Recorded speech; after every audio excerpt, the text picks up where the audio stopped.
Buenos días, alegría. Gracias por venir una vez más. A toda la gente que viene por primera vez, igual. Muchas gracias por venir.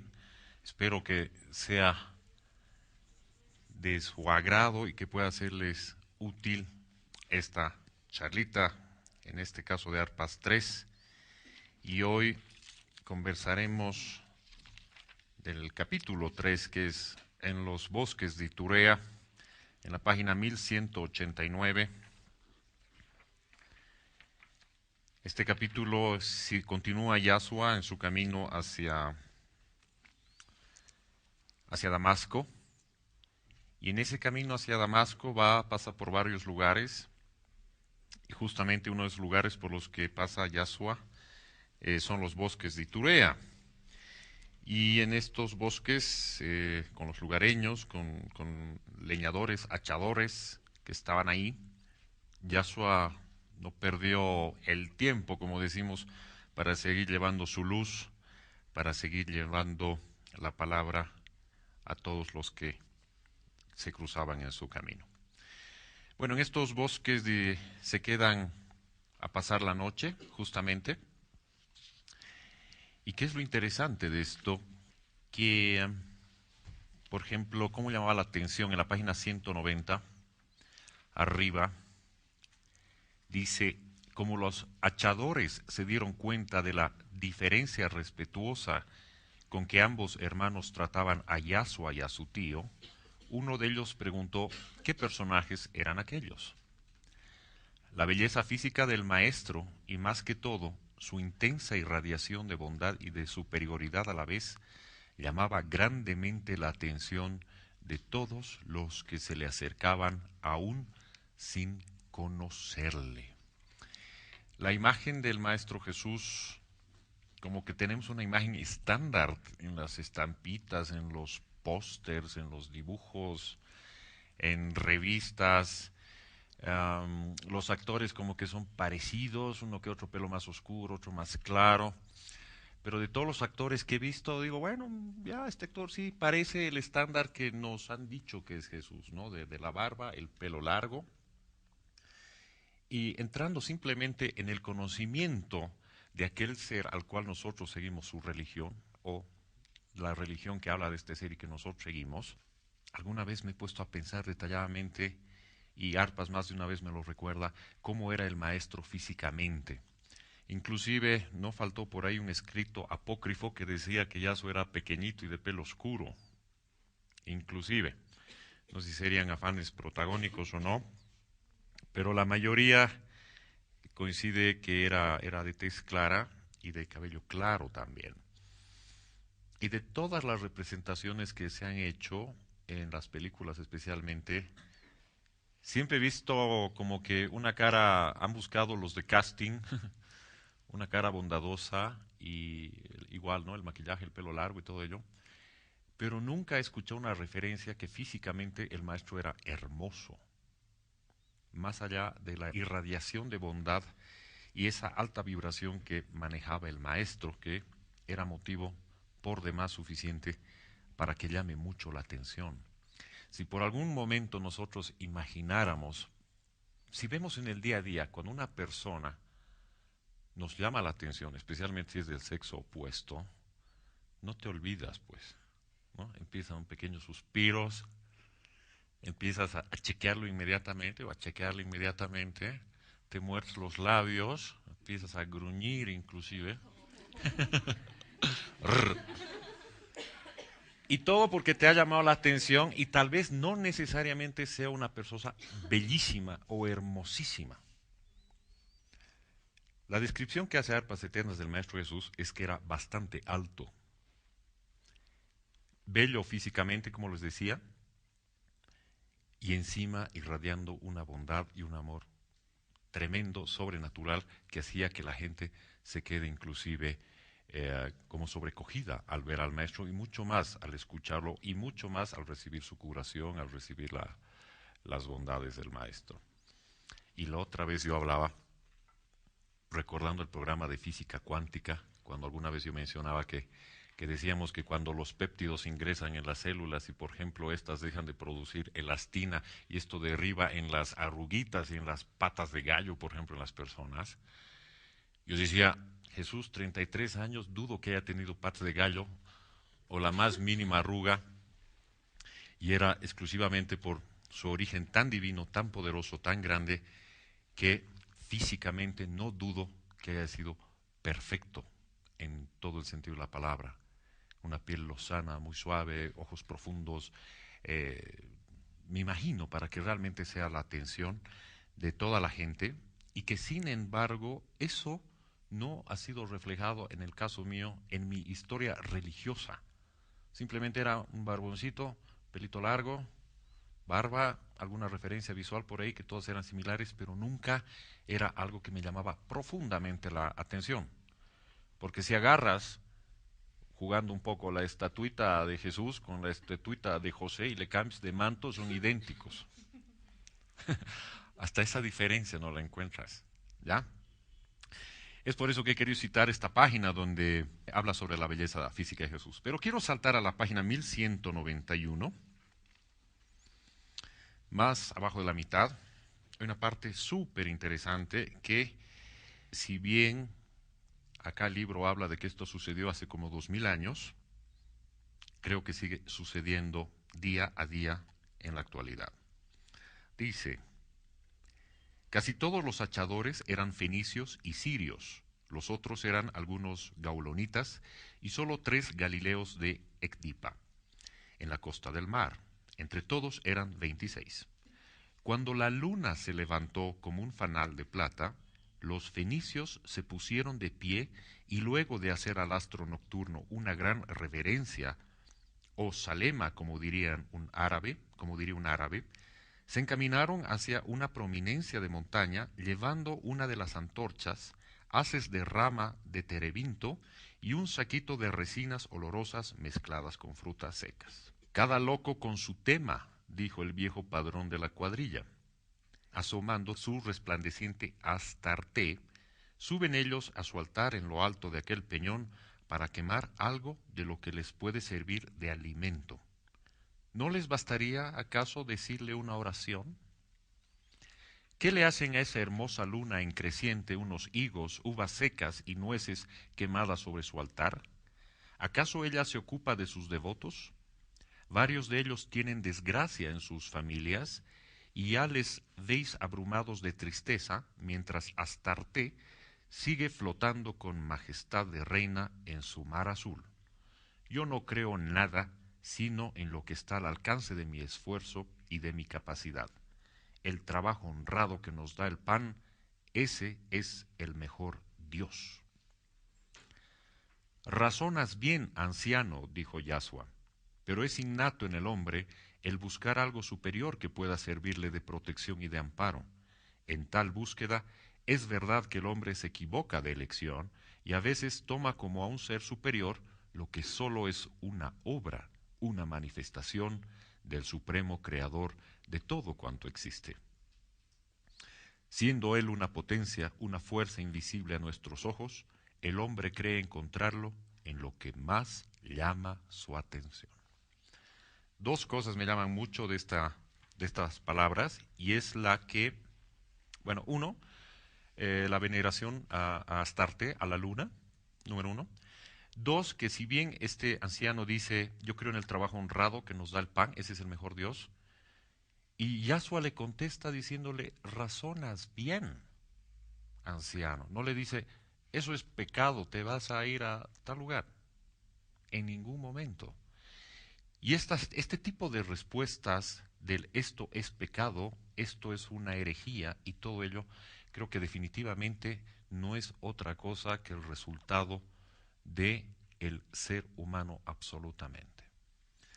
Porque no todos tienen por qué saber de la sabiduría divina, no todos por qué deben coincidir con la misma cultura, simplemente por haber nacido en otros lugares, sino pues todos seríamos pecadores para todas las religiones, y de un ser que como Yahshua no esperaba menos que en vez de discutir, en vez de poner su posición, entendía al anciano y aportaba a la conversación. Y otra de las cosas que me gusta mucho de esto y que lo seguimos viviendo ahora es cuando dice, siendo él una potencia, una fuerza invisible a nuestros ojos, el hombre cree encontrarlo en lo que más llama su atención.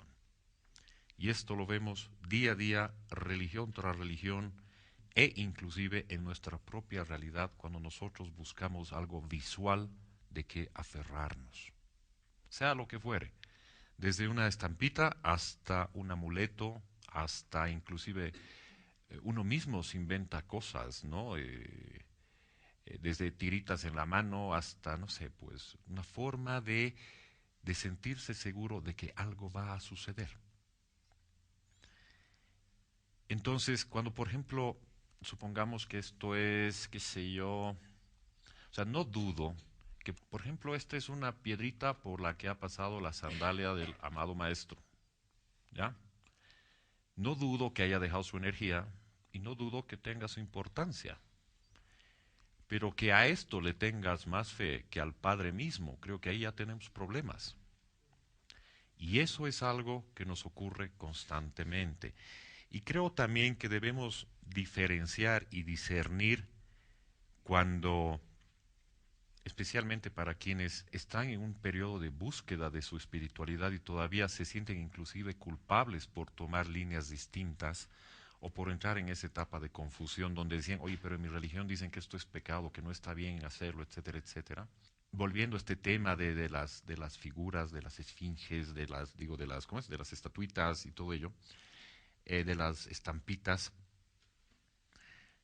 Yo inclusive, más de una vez tenía en mi billetera ahí la estampita de San Martín de Porres, por ejemplo. Mi mamá tenía la de San Silvestre, cada una de sus santos favoritos. ¿Ya? Y eso no lo veo nada de malo. Para mí es como tener la foto de tu hermano, de tu hijo, de tu mamá, ¿no? Te hace recuerdo, te evoca algo y es muy lindo. Pero he conocido más de un caso que la gente se desesperaba por perder ese material. Así como ley de Murphy encima, ¿no? Encima todo le iba mal. Cuánticamente puede tener eso igual su explicación, todo eso tiene su explicación, pero más allá de eso, una vez más, estamos reduciendo toda la grandeza del Padre de pronto a simples esquemas nuestros. Como dijo, no sé si era Buda, pero decía, y en el caso de Astarte, en el caso de estos personajes que veían al cielo, veían a la luna y hacían sus ofrendas, esta frase decía, el camino no está en el cielo, está en el corazón. Pero cuánto de pronto tardamos en entender ese concepto. Y a raíz de eso que se deforma tanto las religiones, se deforman tanto las cosas, como para que este anciano, por ejemplo, cuando ve a estos señores que van a rendirle homenaje a la luna, él simplemente diga, cada loco con su tema. ¿Cuántas ceremonias hacemos nosotros como para que este ancianito diga de nosotros, cada loco con su tema? Siempre estamos plagados de ceremonias. Siempre. Inclusive que ya rayan en la superstición más que en la ceremonia y más que en la energía. Y empezamos a vivir en un sincretismo fabuloso donde mezclamos gimnasia con magnesia, más chocolate, más esto, por si acaso, ¿no? Si estamos encomendados a todos los santos, aunque sean extranjeros, no importa, mejor, más vale prevenir. Y lo único que estamos haciendo es dispersar energías y no centrarnos en nosotros mismos, que a su vez somos el fiel reflejo y la fiel emanación del Padre mismo. De Él venimos y algún momento volveremos. Pero en algún momento hemos perdido el camino y necesitamos afianzarnos de algo. Resulta que de pronto vos eres devoto de la Virgencita tal y te va más o menos. Resulta que te vas a otro lugar, le pides el favor a esa Virgencita y ¡chan! Funciona. Entonces ya no le das mucha atención a la anterior Virgen, pero ya la tomas en cuenta en tus oraciones. Y así sucesivamente. Y si de pronto encima de eso empezamos a mezclar otro tipo de cosas, que de una Virgen salgas, por ejemplo, llamémoslo, primero le has pedido salud a la Virgencita tal, medio que no ha funcionado, entonces acudes al Reiki. Entonces te das cuenta que tienes un sancocho de energías Y nada funciona, porque en nada estás siendo completo. Un buen cristiano evangélico, por más, ¿cómo podemos decir?, dogmático que sea, pero si lo hace en serio, para mí está muy bien. Está siendo consecuente con sus actos. ¿No es cierto? Un buen budista, igual para mí, tiene su espacio en el cielo. Sea cual fuere la religión, el problema no es la religión. El problema, una vez más, es el famoso ser humano que empieza a meter todo en la sartén, todo en la olla, pensando que va a ser un super multivitamínico para el alma y que eso le va a solucionar la vida porque ha puesto más santos adentro. No va a funcionar. Porque encima, si de pronto no existe una cultura espiritualista, y menos si no crees en otra cosa que no sea tu propia religión, de pronto obviamente el tema kármico ni se te pasa por tu cabeza. Y empiezas a demandar a todos los santos porque no te curaron. Pero no sabías que posiblemente tu enfermedad es por karma. Y lo único que toca es decir al Padre, hágase tu voluntad, algo debo aprender de esto, yo mismo he escogido esto, así que continúo mi camino en la mayor de las alegrías, pese que lo visual pueda parecer desastroso. Y nos damos cuenta que así como esta gente le rendía culto a Astarte, y nosotros podríamos decir en la actualidad, claro, locos, no saben que era la luna y la luna es un astro, ¿me entiendes? Pero de la misma manera nosotros cometemos las mismas ignorancias con cosas más del día a día y que para nosotros nos parecen tan comunes. Voy a continuar con la lectura de esto porque me parece importantísimo. Es sobre el racionamiento sobre Dios. Voy a leer solamente la página para poner en contexto y la próxima es la que voy a analizar. Continúo. Retomo diciendo, siendo él una potencia, una fuerza invisible a nuestros ojos, el hombre cree encontrarlo en lo que más llama su atención. Me parece que de verdad eres el profeta que dicen, añadió el anciano, y es el primero a quien oigo decir lo que he pensado siempre, que si hay un Dios creador todopoderoso, debe estar invisible a los ojos humanos, porque todo lo que los ojos ven o las manos tocan es necesariamente una cosa creada, hecha, formada. ¿Por quién? Ese quién que ignoramos y que no vemos ni tocamos, ese es el único que puede ser superior a todo lo creado en el mundo. Tal es mi pensamiento. Si me equivoco, no lo sé. Ni me preocupa mayormente mientras puedo ganar mi pan como lo he ganado toda mi vida para sustentar a mi vieja compañera y a una media docena de nietecitos que dejó a mi cargo la muerte de uno de mis hijos. Piensas bien, anciano, volvió a decirle Yasua, en cuanto concibes al soberano creador como al invisible, al eterno enigma, al cual nuestra mentalidad no puede aún descubrir sino en sus obras. De igual modo, descubrimos al artífice de la piedra o de la madera en una escultura de mármol o en un delicado mueble o en un fino artesonado de cedro del Líbano. Pero cuando tropezamos con un árbol, con una flor, con todo cuanto vemos y que nos es obra del hombre, es natural que nos preguntemos, ¿quién lo hizo? ¿Cómo lo hizo? ¿Por qué lo hizo? Y es entonces cuando surge en la mente humana la idea del eterno invisible, que es a quien debemos toda nuestra adoración, nuestras acciones de gracias y nuestras ofrendas, que deben ser invisibles como Él, o sea, germinadas y nacidas en nuestro intelecto, en nuestro íntimo sentimiento, las cuales, vaciadas al exterior, como vacía el panal su miel y los frutos de sus substancias nutritivas, son las obras buenas, benéficas y útiles para nosotros mismos y para nuestros semejantes. Tal es y debe ser la religión de todo hombre cuya mentalidad ha pasado de la infantil inconsciencia de la primera edad. Eres todo un maestro, aunque demasiado joven, dijo el anciano, demostrando ya claramente su simpatía hacia Yasua. Muchachos, añadió, prestemos atención a lo que el profeta responderá a una pregunta que hace tiempo me está quemando los sesos, y que si no me la saco ahora, quizás moriré con ellas. Yasua y el tío Jaime sonrieron ante tales palabras. Los demás, y ya los devotos de Astarte que habían vuelto, prestaron toda su atención. Veamos tu pregunta, y por mi parte pido al Eterno Invisible que ponga en mis labios la respuesta, dijo el maestro. No sé si estoy en lo cierto al pensar que ese gran poder invisible debe ser la suma justicia y el sumo bien. ¿No es así, profeta? Justamente es así como lo piensas, contestó Yahshua. Entonces, ¿cómo se explica esta dañina plaga que nos azota a los que no hemos hecho mal ninguno a nadie en la vida? Esa dañina plaga que se llama dominación romana. Y aquí quiero que presten mucha atención. En esa época, como ellos dicen, la plaga romana dañina era terrible. Corrupción al máximo, inmunidad al máximo, palabras que no son muy conocidas en la actualidad, pero al máximo. No había derechos humanos, no había asamblea permanente, no había muchas instituciones que velan ahora de una u otra forma por el bienestar de la humanidad. Entonces imagínense cómo era. Pero más allá de eso, el símil que quiero que hagamos hoy es que habían injusticias, habían malos tratos, habían obviamente nepotismos con mayor razón y todo ese tipo de cosas que lo vivimos nosotros a través de las noticias que nos enteramos de las cosas que suceden o tal vez muchas veces de manera mucho más directa. Entonces él se preguntaba cómo se llama esta dañina plaga. ¿Qué pasa con esta dañina plaga romana? ¿Por qué sucede esto?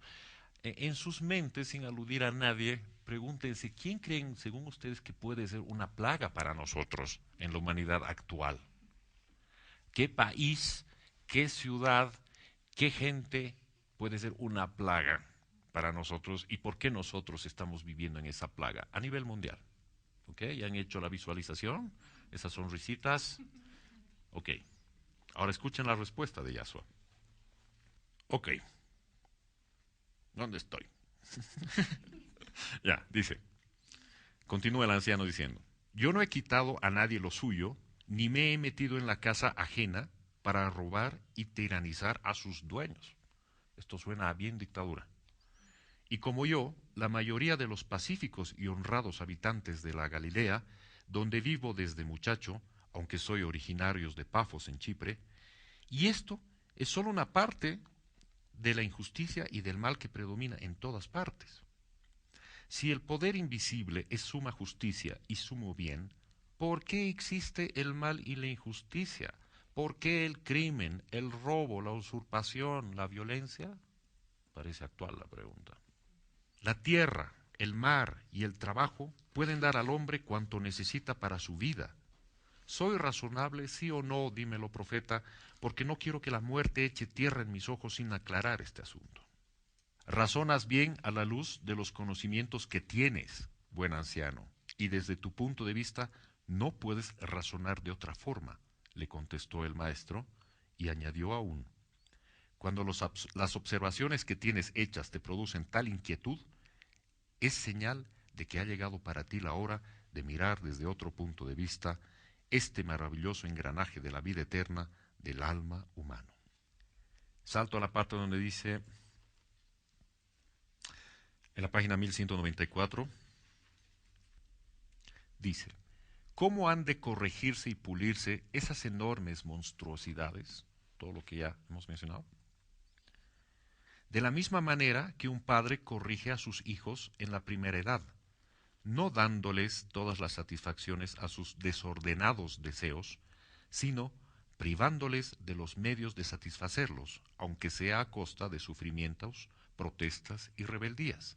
Y por esto, ¿podemos decir que tal padre sea injusto? Ahora, concretando más mi contestación para ponerme perfectamente dentro de la pregunta de este anciano, diré lo siguiente.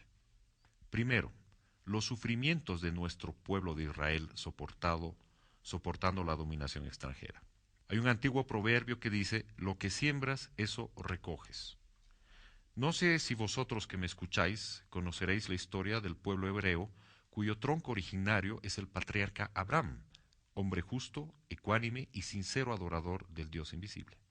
Pero el pueblo fundado por él no siguió sus huellas, y los desaciertos, crímenes y violencias empezaron ya en sus bisnietos, los hijos de Jacob, que por envidia vendieron a su hermano José a unos mercaderes que iban al lejano Egipto. Ya veis cuán pronto torcieron el camino. Desde entonces, la senda recorrida por ese pueblo está toda regada de sangre y se desliza como una sierpe maligna sembrando el dolor, las devastaciones, asolando países, matando a sus habitantes para quedarse con sus ganados, con sus riquezas, sin perdonar a ancianos, mujeres y niños. ¿Cómo pensáis que el pueblo de Israel ocupó la Palestina desde el Líbano hasta Idumea? Pues matando despiadadamente a todos los habitantes que se resistieron a someterse, y hasta David y Salomón, contados entre los mejores reyes de Israel, se hacían pagar onerosos tributos y diezmaban a los pueblos dominados por ellos. Tanto es así que cuando Roboam, hijo de Salomón, sucedió al padre, al oír que los pueblos pedían clemencia por las injusticias que sufrían, él les contestó insolentemente: si mi padre os azotó con varas, yo os castigaré con escorpiones. Los libros llamados de los jueces, de los reyes y las crónicas son una cadena de horrores que espanta al alma menos sensible. Ahora decidme, ¿puede quejarse el pueblo de Israel de sufrir injustamente la dominación extranjera? ¿No hizo él lo mismo desde la muerte de Moisés con todos los pueblos más débiles que encontró a su paso? Segundo, razón de los actuales sufrimientos, la desunión, el odio, el separatismo entre judíos, samaritanos y galileos. Todos forman el pueblo de Israel, pero les divide un antagonismo profundo, un odio que no tiene curación por la dureza de corazón de la gran mayoría. La Judea no perdona a las dos provincias hermanas porque no quisieron por rey al hijo de Salomón. Me suena tan común esto ahorita. 10 centurias pasaron desde entonces y aquel odio continúa aún vivo y tenaz. Esa profunda división ha sido explotada con hábiles maniobras por los audaces idumeos que entre la aridez de su país codiciaban las fértiles tierras regadas por el Jordán. Y uno de ellos, el más audaz y ambicioso de todos, con simulaciones y engaños, se proclamó rey de acuerdo con el águila romana y se hizo fundador de la dinastía herodiana que esclaviza a Israel. Estos datos que os doy de corrida os ponen en condiciones de formar vuestro criterio con conocimiento de causas y poder contestarme acertadamente. Podemos cargar al eterno invisible, a la suprema justicia, la responsabilidad de lo que el pueblo hebreo sufre actualmente bajo la dominación extranjera? No, profeta, no, contestó vivamente el anciano. El pueblo de Israel cosechó lo que sembró ayer. ¿Qué estaremos cosechando nosotros como país? Aquí habla la separación judía, porque, o sea, judíos, samaritanos y galileos, medio que hay no me atrevo a decir, una división de la gente del mismo país por antagonismos, porque no les gustó el rey tal, el rey cual. Y empiezan todos esos egoísmos, entonces hay un caos, pues.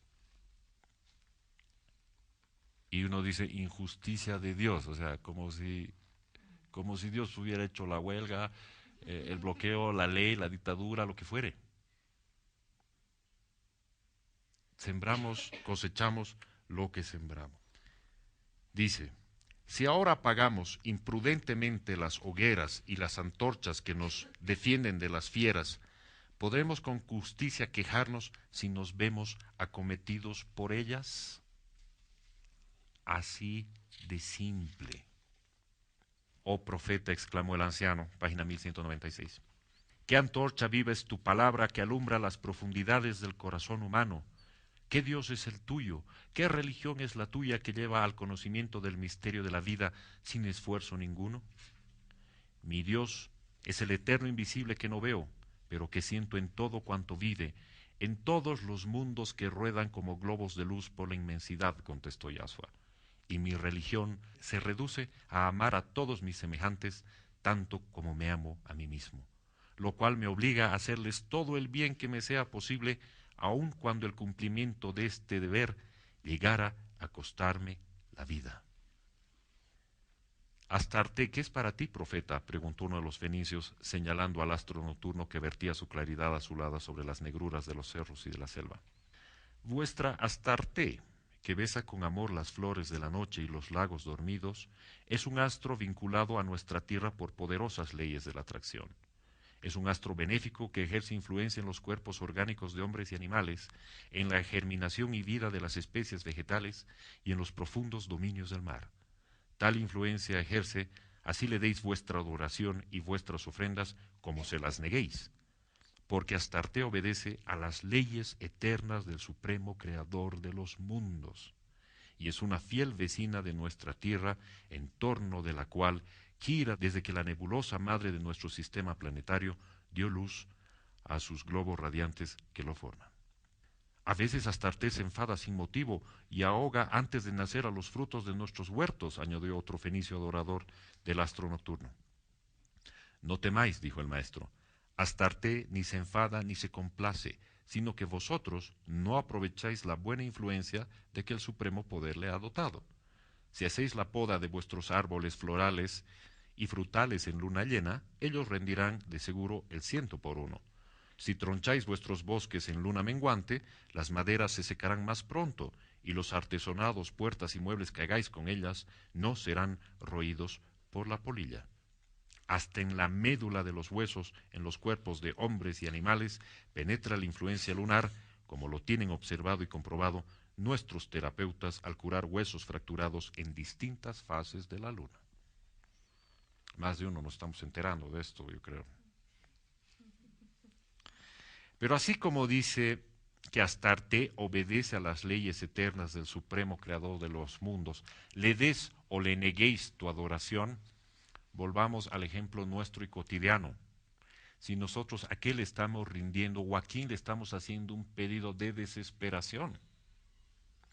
Nuestros santuarios de nuestras iglesias se llenan pues en determinadas fechas y lo mismo nos pasa a nosotros, ¿no? Cuando estamos buscando esa ayudita divina. En el caso del colegio uno se vuelve más religioso cuando va a recibir la libreta o cuando se acerca el examen, ¿no?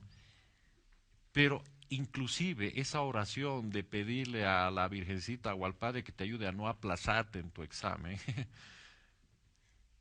eso depende de ti.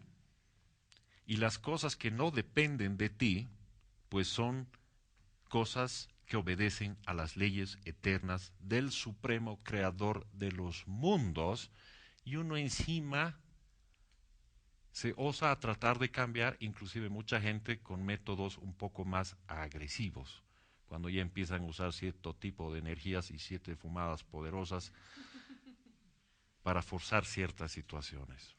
No va, te estás metiendo un karma fabuloso, no es por ahí. Y eso realmente no es comprender nuestra vida. Si acudimos a este tipo de situaciones es porque no nos tenemos fe. No tenemos fe en el Padre. Ni siquiera en nosotros mismos confiamos como para que tengamos que pedir los servicios profesionales, une corazones o brinda fortunas, que realmente en este sentido nos vemos literalmente como estos fenicios pidiéndole a Astarte. Aquí en Bolivia tenemos, hace poco ha pasado una fiesta muy linda de la abundancia, especialmente en La Paz, en Oruro, más que todo en la parte occidental. Y si se fijan, todos quienes vamos a esta fiesta de la lacita, de la miniatura, donde se habla mucho de nuestro famoso Equeco, representando a la abundancia, es como si estuviéramos desbancando un banco. Te sacas la casa, te sacas la plata, pero literalmente, todo para vos. O para alguien que crees que necesita igual su casa, su auto, eso es bárbaro, está bien, está lindo. Pero yo me pregunto, ¿por qué en Alacitas no habrá, por ejemplo, que te vendan corazoncitos para que tengas abundancia de amor, abundancia de alegría, abundancia de agradecimiento? Nada. Primero lo material. Imagínense que ustedes, que nosotros fuéramos el maestro de la abundancia. Y en esa fecha viene medio mundo a unirse a nosotros. Y todos nos piden cosas materiales, nada más. ¿Cómo nos sentiríamos como maestros? Estos piden y piden y piden y nunca dan en abundancia su tiempo, su amor, su alegría, nada. En abundancia además. No de 3 a 4, en abundancia. Este capítulo me ha reflexionado muchísimo y me han parecido muy claras las palabras del maestro en esta obra, donde realmente, una vez más, para mí es el ser humano es el que solito se hace los problemas, solito se inventa imágenes, solito se inventa ritos, solito se crea problemas y solito se decepciona. Vamos a pasar al próximo capítulo, que es en Cesarea de Filipo, en la página 1167. ¿Por qué es importante este capítulo? A ver. Este capítulo me gusta mucho, pero antes ha habido algo que yo quería contarles. ¿Quién ha leído Arpas 3? A ver si se acuerda la partecita donde llueve. ¿Se acuerdan? Ya, estábamos en la página, ¿qué les he dicho? 1197, en Cesarea de Filipo. Este capítulo se caracteriza porque cuando llegan a este lugar, Yasua se entera de que había un tibetano. Y este tibetano era como un encantador de serpientes. Pero además de eso, corrían rumores que este tibetano utilizaba sus poderes para hacer desaparecer a jovenzuelas y jovenzuelos. Pero encargada esta situación, ¿por quién? Por Herodías. Herodías, de familia y de milenios, realmente era un personaje no muy bueno y se encargaban directamente. Era una total rebelde esta Herodías y, como dijera mi abuelito, hacía torería y media en su época, pero así de las terribles. Entonces, que haga desaparecer gente era algo terrible. Pero, y el encargado justamente de engatusar a la gente era este tibetano, que sí, evidentemente manejaba fuerzas, pero para su beneficio propio y no para hacer obras de bien. Entonces, Yasua obviamente pide acercarse a ir a ver a este tibetano, y mientras el tibetano estaba ya así con sus serpientes, la fuerza del maestro empieza a ingresar en él y hace que la fuerza negativa, no tan buena de este tibetano, se vaya. Es una escena muy fuerte porque medio mundo le tenía miedo a este tibetano. Y justamente en la página 1201 dice: la fuerza espiritual del maestro y su inmenso amor a sus semejantes cortó la maligna alianza de las inteligencias perversas que habían tomado al tibetano como instrumento para sus tenebrosos fines, y el paciente fue recuperando la calma poco a poco. ¿Qué es lo hermoso de esta frase? Cuando dice: la fuerza espiritual del maestro y su inmenso amor cortó la maligna alianza. ¿Por qué creen que decimos muchas veces hay cosas que solo se solucionan con amor? Pero no solo como sinónimo de paciencia, sino como un sinónimo de energía, de fuerza que suaviza las cosas. Siempre digo esto en broma, y llevándolo a algo más extremo realmente funciona. Cuando viene alguien de pronto y te dice, qué sé yo, eres un tonto, y tú le dices: sí, tú también eres bien linda. Yo también te quiero mucho. Eso quiebra mucho los esquemas. Entonces, cuando de pronto alguien está medio enojado, o está serio, o está con su nube que llueve para él todo el día, y de pronto se encuentra con alguien que le sonríe con una sonrisa muy amorosa, con unos ojos brillosos y con una expresión tan dulce, uno se desarma. Por lo menos trata de disimular su malestar. Y si encima cuando entra a ese lugar todos son así, buenas gentes, con toda seguridad eso desaparece, disminuye. ¿Y qué es eso? Esa sonrisa es tan fuerte, esos ojos que transparentan el alma son tan fuertes que rompen esa, en este caso, como lo dice acá, esa influencia no tan buena. En el caso del maestro obviamente lo llevaba al extremo de sanar cosas mucho más terribles, pero es algo del día a día al que no le prestamos a veces mucha atención. Bueno, la historia de este tibetano continúa, bueno, el tipo cae al suelo, se desmaya, se pone mal, la gente huye pensando que estaba sucediendo algo malo y pasa que lo lleva en un lugar ¿cómo se llama? A que repose el tibetano, pero cuando se enteran de esto, la gente de Herodías va a agarrarlo porque ya no tenía poderes y no le servía más. Lo interesante de todo esto es que Herodías, que era una persona muy la mala de la película, pero sí muy mala onda, se enfrenta cara a cara con el Maestro Jesús. Y esa cosa, ese encuentro es hermosísimo, no sé si les los entero. A ver, tengo aquí en mi chanchullo marcada la página 1202 y 1203. A ver, denme 2 segunditos para ver cuál es el que escojo. Ya, pasaremos directamente a la página 1206. Dice, Herodías se le parece al tibetano, porque ya lo agarraron, estaban ahí en el jardín, y le dice, al ver que el tibetano no estaba solo, le preguntó en árabe, ¿qué hacen aquí estos hombres? Grandeza, son extranjeros que visitan el circo y que sintiendo mis gemidos llegaron aquí a socorrerme. El más joven es médico, Yasua. Te merecía 50 azotes bien dados, y sin levantar su espeso velo se volvió a Yasua para decirle, tus servicios no son necesarios aquí, puedes irte cuando quieras.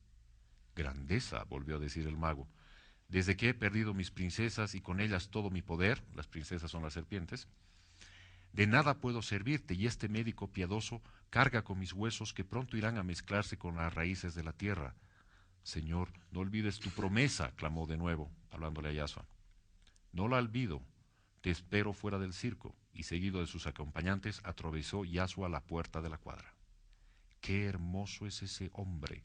Exclamó Herodías apenas había salido. Es seguramente un príncipe extranjero. En Tiro abundan estos bellos tipos mezcla de griego y galo. ¿No saben quién es? No, grandeza, únicamente sé que es un hombre piadoso y bueno, puesto que carga con mi osamenta que de nada le servirá. Continuamos un poco. No, leeré todo. De una vez. Es que es muy buena esta parte. Ya, entonces Herodías le dice, entre tú y yo todo ha terminado, le dijo la mujer. Aunque sabes muchas cosas, no te temo, puesto que ya no tienes poder alguno. Pero ten entendido que si llegas a descubrir algunos de mis secretos, te buscaré hasta el infierno para arrancarte la lengua con las uñas. Un poco ruda, Herodías. Son traidores los de tu raza y no me fío mucho de ti. Bebe esto. Y sacó de su saquillo de mano una pequeña redoma de alabastro que el mago conocía perfectamente. El elixir del olvido, dijo con terror. Sí, tú mismo lo preparaste para nuestras víctimas, que nuestras víctimas olvidaran su pasado. Sé que es eficaz, pues ni una sola vez ha fallado. Bebe. Como el mago vacilara, ella gritó con furia. Si no obedeces, mis nubios están a 10 pasos de aquí y los mandaré a que te estrangulen. Se cortó la palabra en su boca porque Yasua estaba de pie ante ella y la miraba con unos ojos que le hacían daño. Has vuelto y te mandé a salir, gritó ella con rabia. Calla, mujer, que tú no eres nadie para mandar sobre mí, díjole el maestro con una voz profunda que parecía venir de lejos. Vuelve sobre tus pasos, lava con lágrimas de arrepentimiento los espantosos crímenes de tu vida, devuelve a sus hogares las doncellas y los jóvenes que retienen en tu bosque de los misterios, porque el llanto de las madres que les lloran está pidiendo a Dios justicia y su justicia vendrá sobre ti. La furiosa mujer se desconocía a sí misma, una extraña fuerza le paralizaba, había levantado la diestra para bofetear a Yasua y la mano le quedó paralizada como si tenazas de hierro la contuvieran. Quiso gritar llamando a sus terribles nubios y su lengua reseca no pudo moverse. El mago temblaba de miedo, pues había querido abrazarse a Yasua y sus brazos no encontraron cuerpo alguno. El hermoso médico es un fantasma, pensó el tibetano habituado, como era la vida entre fuerzas supranormales que plasmaban imágenes que se iban y volvían, que permanecían tanto como el pensamiento de su creador. Herodías, le dijo la misma voz que resonaba desde lejos, hace 8000 años que la eterna ley espera tu redención. Alma desventurada, ¿hasta cuándo resistirás a la voluntad divina? Como movido por una máquina, el tibetano salió a toda carrera atravesando la arena del circo y el doble astral del maestro se había desvanecido ante la aterrada mujer que continuaba paralizada en todos sus movimientos. Sus ojos desorbitados continuaban fijos en el lugar donde había estado de pie el blanco fantasma, cuyo poder de fascinación era tal que la anuló por completo. Ella misma no podía precisar el tiempo que llevaba ahí, sabiendo que vivía solo porque le latía el corazón y sus recuerdos estaban espantosamente vivos. Cuando despertó de la rigidez de todo su cuerpo, cayó en tierra como si un poderoso viento lo hubiera sacudido. Se convenció de que no tenía su cuerpo daño alguno y corrió a llamar a sus nubios para huir de aquel lugar embrujado. Los encontró profundamente dormidos sobre el pavimento y el pajecillo rubio dentro de la litera dormía también. A puntapiés despertó a sus negros, tiró de la raíz de su bello paje, de la nariz de su bello paje, y ocultándose tras las cortinas de la litera gritó, ¡al bosque! ¡Al bosque! Esta escena después se le explica porque Yasua simultáneamente se les había aparecido y los había dormido a todos. La única que no se quedó dormida en este caso era Herodías. Pero los que se habían dormido vieron a Yasua como un ángel. O sea, ya se puede imaginar toda la obra que hizo Yasua solo para presentarse a Herodías en cuestiones de segundos y a su vez para presentarse como un ángel para los rehenes y hacer dormir a su vez a los guardianes. Tal vez les suena un poco incomprensible lo que estoy diciendo, pero sí este capítulo describe especialmente la última página qué es lo que sucede cuando Yasua le dice al tibetano te espero en el circo. Él salió un poquito más lejos, se concentró y es de esa manera que se le materializa a Herodías y a su vez produce que los guardias se duerman y a su vez en visión de un ángel se le aparece a las personas que estaban en el lugar. En la última parte dice, de la página 1209, con eso acabamos.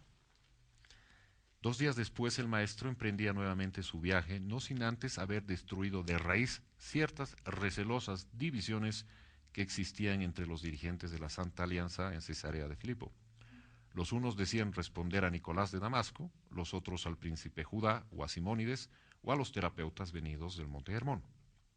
Con la suave lógica de su amor supremo sobre todas las cosas, Yasua convenció a unos y a otros de que aquella institución fraternal era la precursora del Mesías esperado en Israel, y que los dirigentes de Jerusalén eran entre sí un solo sentir y pensar.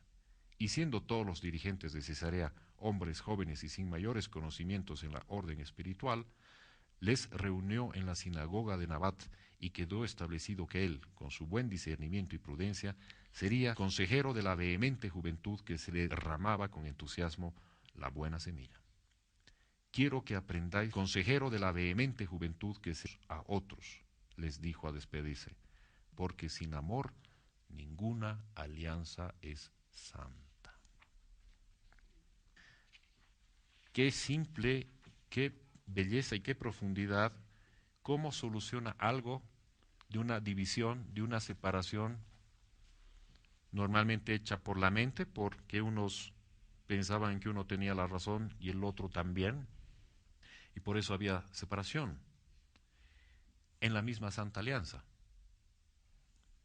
Y qué simple era la respuesta al decir: quiero que aprendáis a amaros unos a otros, porque sin amor ninguna alianza es santa. Cuando alguien ama a su familia, a las personas de su familia, o sea de papá o mamá, como del esposo o la esposa y sus hijos, por más malandrín que sea el hijo, por más complicada que sea una persona, uno realmente, siendo el padre, el hermano o el hijo, al existir tanto amor, eso pasan, esas cosas pasan. Más bien uno trata de ayudar, uno trata de comprender y uno trata de hacer las cosas. Y cuando pensamos, por ejemplo, cuando uno emprende una empresa, y con esto no me refiero a empresa comercial, sino a un emprendimiento, cuando las cosas no llevan esa mística, ese amor por dentro a hacer las cosas, no funciona. Cualquier tipo de alianza, no solo alianza grupal. Cuando, por ejemplo, uno tiene un hobby, un hobby, no hobbit, un hobby, y hace eso con cariño porque le gusta hacerlo, las cosas fluyen. Existe una unión entre lo que uno hace y lo que uno da de sí para hacerlo. No falla. Siempre doy el ejemplo del que hace violines. Alguna vez lo mencioné en uno de los programas de contacto. Aquella persona que desde niño hace violines, siempre va a saber qué es lo que está haciendo y siempre lo va a hacer por amor, siempre va a buscar que sea la mejor madera, siempre va a ser perfeccionista en el acabado porque sabe que de eso depende el buen sonar del violín. Y si por alguna razón fallara, sucediera algo, no es que se va a echar a gritarle a Dios por qué se le ha roto su violín. No va a pensar que es un castigo ni ninguna injusticia, simplemente se preguntará a sí mismo en qué he fallado y revisará el violín de pies a cabeza, de aquí a allá, en profundidad, y podrá inclusive encontrar el error y enmendarlo. Pero todo porque le tiene esa dedicación. Amor significa dedicación, amor significa entrega, amor significa consideración, tiene muchos atributos el amor. Siempre nosotros reducimos amor sinónimo de pareja, anónimo de amar a hijo. Tal vez unas almas más que ven por otros lados dicen amar a los animales, amar a la naturaleza. Pero significa mucho más que eso, como les decía: entrega, dedicación, sinceridad, calma, tranquilidad, fe, alegría, tantos atributos. Como el arco iris tiene sus colores, el amor también tiene sus atributos. Y si no existe amor, ninguna alianza es santa. Tan simple como eso. Quería avanzar más capítulos, pero no he podido. No sé cómo vamos a hacer. Porque los capítulos que vienen, mientras más se acercan al día D en ARPAS 3, hay que verlos más a fondo. Así que nada raro que tengan que saltar un par de capítulos o escoger menos partes. Pero bueno, es simplemente con fines de la charla. Para quienes han leído o están leyendo el libro, si fuera por mí, mientras más páginas tenga el libro, mejor. Tanto y abundante, hermoso material. Eso es todo por hoy, ya estamos en la hora, así que quiero dar las gracias y bueno, la próxima semana les espero. Gracias.